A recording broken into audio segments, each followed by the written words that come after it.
due to the demise of Brian Morrison's Datsun. So let's have a quick look at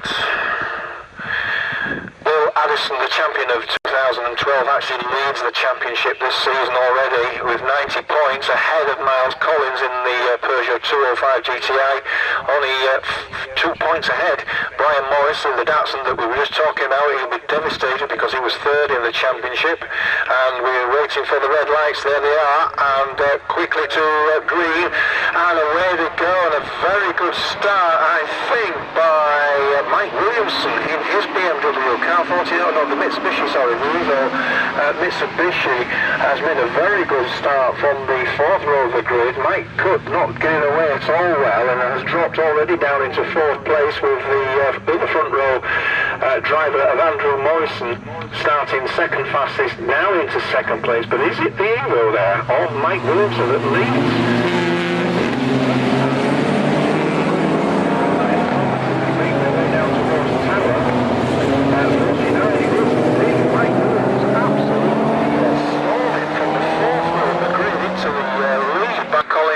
Second in the championship overall, so he'll be wanting to take class win, but he's being pushed already by car 66 on the run down towards Clairvaux, car 66, which is Paul Moss, and they're in the same class. So at the moment Miles Collins hangs on to the lead of class D, but Paul Moss in 66, I think again Paul Moss, a previous winner of this championship some seasons ago.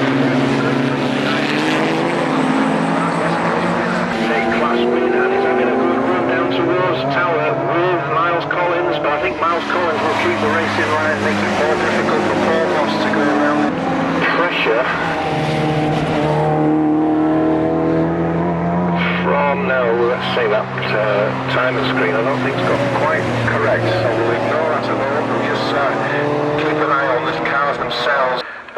My timing screen's put him in fifth, which he's always got ahead of Mike Cook, would you believe? He's moved ahead of Mike Cook now. I think Mike Cook might have him back down the straight because the mighty BMW was going to be far quicker in a straight, but he was just caught napping a little bit there at the hairpin, and the more nimble car of Miles Collins then just nips through into third, but Mike Cook goes wide.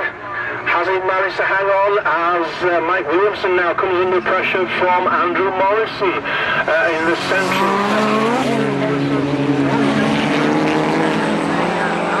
Miles Collins, both Williamson, the shortcut across Hawthorne, the exit of Hawthorne. Now, has actually dropped back, so I don't think he's going to be penalised. Mike Williamson doesn't lose on Andrew Morrison. We'll wait and see, because it may be deemed that Morrison could have perhaps got past on the run down towards Tower had Williamson not taken the shortcut. We'll see. Andrew Morrison car in front of him. So down towards Tower once more. The two leaders now perhaps begin to just edge away as Mike Cook battles to keep these cheeky little cars behind him, and we're talking Paul Moss there in his little Citroen Saxo. Paul Moss in the Citroen Saxo. We've got Miles Collins in the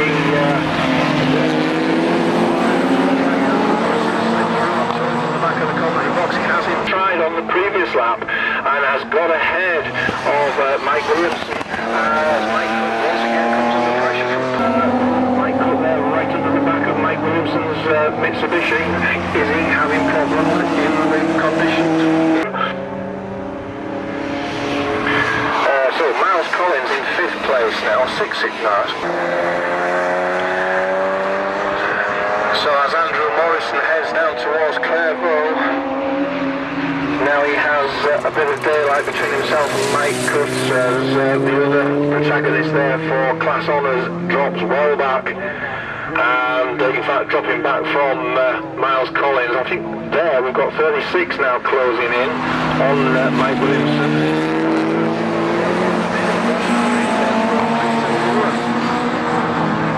shame that we didn't see Brian Morris out in his Datsun 240Z, because he actually set a new track record. So he was very, very quick yesterday until his demise. Right, so yeah, he's through. Yeah, you can see him dropping back all the time. It really has got some sort of issues there. Possibly turbo problems, I would think.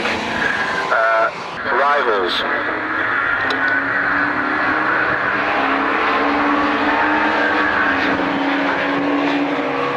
We've got a new. Oh, that's getting close. It's getting a bit tight there into Clairvaux between the two race leaders. Now they have the back marker of that Supra, David Hewitson, clearly away.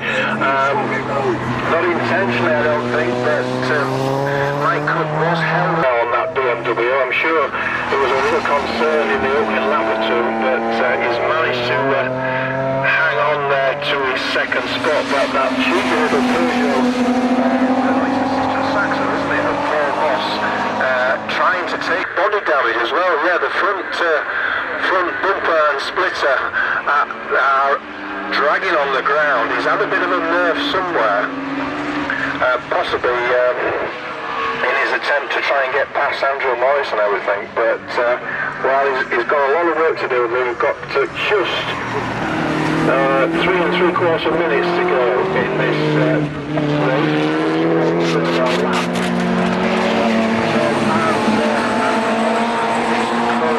Yes, another back marker. Will the back marker, I'm sure, will move out the way and let him through. So let's just go through. We've got Morrison, Mike Cutt in second. We've got Paul Moss in third place in the little Citroen Saxo. Behind there, in fourth place we've got Martin Addison in car 11. This is car 95. He's coming through the second pass of the complex, Andrew Morrison, and gives the little bundle of tyres to our right hand side there. Hefty whack, and that's damaged all the passenger side of the car, but it hasn't hindered him in his position, and it hasn't allowed Mike Cook to close in greatly. But as I was saying, Mike Williamson in the Evo has managed to keep going because he's class, so that's still a lot of points at the end of the day. The honour's been fought over by 3 cars there, and they're fighting over 3rd, 4th and 5th. With Austin Binning and Clinton Ewan, Class H, should take Class H honours. Brian Morris not there, of course. I don't think they saw Martin Lofthouse's TR8 out today, car 3, neither as well. You see, this is still there. They're very quiet as Martin Lofthouse, and not really. Yeah, I bet it is.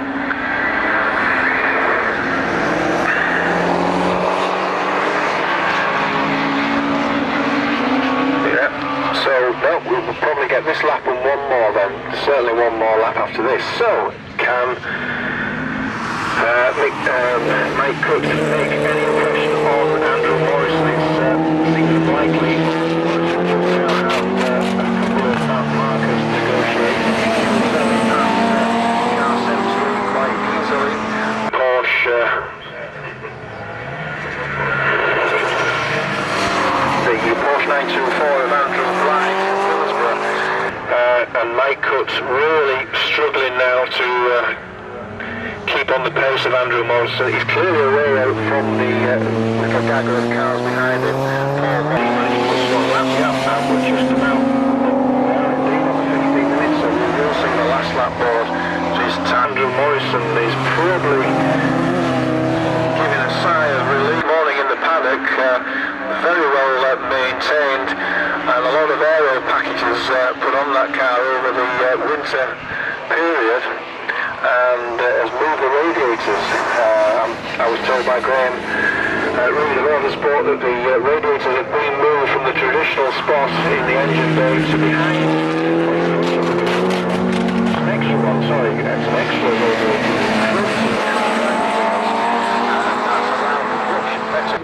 Andrew, very, very quick all the time. Championship has always been a good race winner, but doesn't always take part in every round. So the Championship has third place. They've all disappeared down towards Sunny and Sunny out of our sight. Only viewed by the people behind us on the green banking behind our commentary box. We'll see what's happening. Paul Moss still in third. Oh, he's going to go. Is he going to go wide? No, he gets through gingerly through the first part of the cut. It's going to be Paul Moss in second with Martin Addison third, and Miles Collins. Sorry, it's Paul Moss takes third. Martin Addison takes fourth. Miles Collins fifth, but they'll take first, second, and third in Class D. What a great race from the Northern Saloon and Sports Car Championship. Always entertaining, has been for many, many years, but it seems perhaps today that the damp conditions just made it that little bit more exciting. Andrew Morrison then taking a congratulatory wave from Mike Cook there in the BMW, the first and second, with Paul Moss, who will be more than pleased with the overall third place, and he will take a class win with Martin Addison behind him and Miles Collins taking that fifth place. But I shall nip then down towards the pit lane where we'll have another word with our race winners. Red lights are on and away they go as the lights go out. And it's away in unison. The Marcus Manta's pretty quick away. Very big car to get off the line, but it seems to have slipped away quite cleanly. And I think Colin's going to be in third place. He is indeed. And it's David Brewis that leads for the first time going through Clairvaux into Hawthorne. 15th, we've got a spinner. Now that's one of the cars at the back. Now I'm not too sure it could be Mark. Set the fastest track record for Class E2 yesterday, Alan McPherson.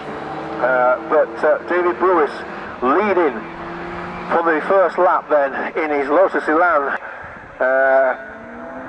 in fourth place. David Bottrell going much better this afternoon in fifth place, sorry, with the Porsche 944. The battle for sixth place currently is between Guy Bulmer struggling for gears there as well. You can see him absolutely fighting frantically with the gear lever, and was passed by 77 Mark Leyburn, who was easily passed due to the Cosworth there. As we look across to Tower, David Brewis has lost the lead to Colin Simpson, and I think he's going to lose second as well, because Bill Addison now has it on the pace in that Superlight Caterham. Tail this mighty monster of a car's progress yesterday in race 1. But look at the battle for position 2 then. David Brewis in car 99, Bill Addison in car 1, battling it out for that second spot down towards Tower. And Brewis hangs on, but in doing so, you know, fourth place is closing in. Stuart Carr in 91 is closing in, and David Bottrell's not that far away. So the battle for second, third, fourth and fifth is certainly not over yet. But certainly the race win isn't over yet. The fuel problem was cleared last night. David Bottrell's turbo certainly working better than it did yesterday. But he's not perhaps, probably, but yes, he would take second in Class A1 no matter whatever position he finishes in. So Bill Addison having a look down the outside and then to the inside at the hairpin. I think he's got a good run out of the complex. He certainly has. He just nailed it coming out of the complex. Went to the outside of David Brewis. That gave him the inside line going into the hairpin. Brewis had nothing else to do but go wide on the hairpin. And the very light, nimble Caterham kept it tight to the inside of the hairpin, and Bill Addison was able to power away from the Elan. So Bill Addison now very, very cleverly into second place. That was a lovely bit of thinking by the driver there. It wasn't down to sheer power. it was thinking that corner through, and probably had that thought about a lap or so ago, because he's now just storming away from David Brewis. And Colin Simpson now perhaps looking in his rear view mirror, because he has that very, very quick Caterham Superlight 2.4 engine in there, I think it is. No, it's only a 2 litre, sorry, it's only a 2, the extremely quick. And Bill saying yesterday that did very little to the car over the winter, other than polished it, he said. They don't touch the gearbox. Right on the exit out of the hairpin to take the inside of the, on the outside of the exit of the complex to go on the inside of the hairpin, but he doesn't come off this time. And Colin Simpson keeps a good tight line, but the brute force of the Mantis keeps it ahead, at least for this lap, down towards Clairvaux. But Bill Addison really is going to be on the back of that Mantis down towards Tower. Very quick in a straight line is the Mantis, but he'll probably just suffer a little bit through some of the tighter corners. And as you can see, the brute force of the Marcus then pulls away from Bill Addison. Stuart Carr closes the door very firmly but barely in David Bottrell's face. So Alan McPherson on his way over the start line in 7th place, just looking at 77, which is Mark Leyburn, going through the Hawthorn. These two drivers at the back of the field, very much on their own. So once again, will Bill Addison look to the outside? He does, he looks to the outside, coming out of the complex, but Colin Simpson shuts that door and keeps a tight line as best as the big Marcus can around the hairpin, and it's going to be a drag down towards Tower. Is it going to be the mighty force of the Marcus or the more nimble Caterham, as Colin Simpson clearly keeping that door well and truly shut? Moves the car to the left hand of the circuit, then gently across to the right hand circuit, heading down towards Clairvaux, takes the racing line, makes that Marcus as wide as possible. Only a small gap is needed for the nimble Caterham to slip through. But at the moment, Colin Simpson in the Marcus holds on to a very slender lead. Once again then, at the complex, Colin Simpson certainly has the straight, but Bill Addison, the more nimble car through the complex. Now they're side by side again, heading down towards Tower. It really is a drag together. They go across the line. He's going to be neck and neck across the line, heading down towards Tower. Who is it going to be? Bill Addison's on the outside, Colin Simpson on the inside. And Simpson just hangs on. He takes a much tighter line. He'll have to be on the brakes a little earlier to take that line. And Bill Addison's still in 2nd place, but he clearly had a slight better advantage coming out of the hairpin that time, but just didn't have the legs on the more powerful car.